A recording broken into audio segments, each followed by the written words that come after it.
কি করব কাজল, ছোট ভাইটারে পড়াশোনা করাইতে যাই আমি তো নিঃস্ব। তাতে লাভটা কি হয়েছে? জমি জমা ভিটামাটি যা কিছু ছিল সব তো নিজের ছোট ভাইরে পড়ালেখা করানোর জন্য বন্ধক দিয়ে দিছো। সেই কারণেই তো বিয়ার কথা শুনলে এখন ডর লাগে। আমি নিজেই তো এখন খুঁটে খাওয়া পাখির মতো হয়ে গেছে। অশিক্ষিত বড় ভাই হইয়া যারা নিজের ছোট ভাইরে শিক্ষিত করণের লেগা মাথার ঘাম পায়ে ফেলায় তাদের অবস্থা কিন্তু এরকমই। দিন ফিরে আইলে সেসব গুণধর ভাইরা নিজের বড় ভাইয়ের কথা মনে রাখে না, সব অতীত ভুইলা যায়। তুমি পারবা কিনা সেটা বলো। পারবো না। তোমার ফোন বাজতেছে, ফোন তো ধরতে পারবা।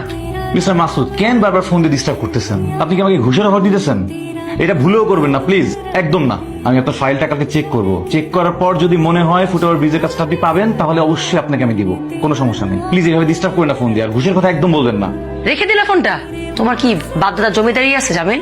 তোমাকে সাথে সাথে টাকা অফার করছে, তুমি কেন নিচ্ছ না? বাপদাদার জমিদারি হয়তো নাই, কিন্তু বাড়িতে না আমার একটা ফেস মতো ভাই আছে, মা আছে যার পায়ের নিচে আমার জান্নাত।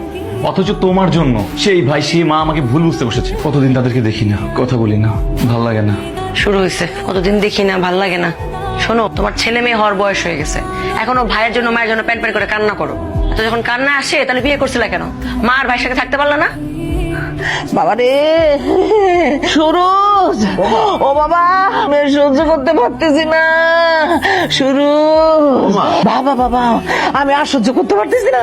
তোমার মাথার মধ্যে কেমন লাগে মা?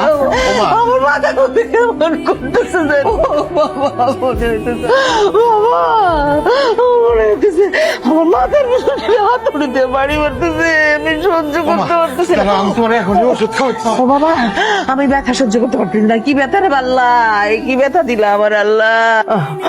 বাবা আমার মনে হয় কি জানো, আমার সাথে কোনো কাজ করবো না। মা তুমি এমন করে কান্নাকাটি করলে আমার ভালো লাগে না মা। তুমি একটু শান্ত হও মা, তুমি ঠিক হয়ে যাবে দেখো।